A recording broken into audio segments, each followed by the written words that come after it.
ማድረግ ያለብኝን ነገር በሙሉ አድርጌ ከዚህ እስር ቤት ውስጥ እንድትወጪ አድርጋለሁ። እዚህ መቆየትሽ ለህሊናዬ ምንም ሰላም አልሰጠው።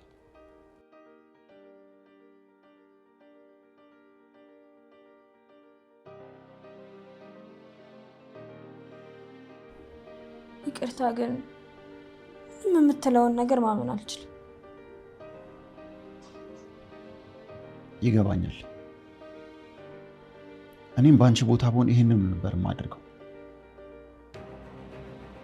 ግን አንድ እድል ስጭኝና የማደርገውን ነገር ላሳይሽ። እኔ እንጃ። እንዴት እኔ እንጃ?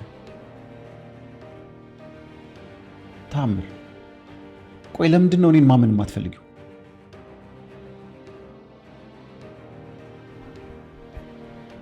በእኔ የተሳበበው የጋሽ ሞት ያንተ እጅ ንጹህ አይመስለኝም።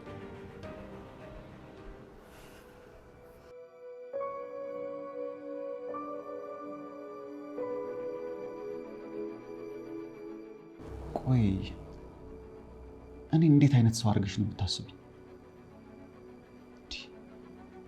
እንዴት የውዷ ባለቤት አባት ላይ እንዴት እንደዚህ አይነት ነገር አድርጋ? እንዴት አታምኚኝ? ልርዳሽ ባልኩ አንቺን ላግዝ ባልኩ የማገኘው መልስ ይሄ ነው? እንዴት አታምኚኝ? እኔ እንጃ። አንተን ማመን ይቸግረኛል።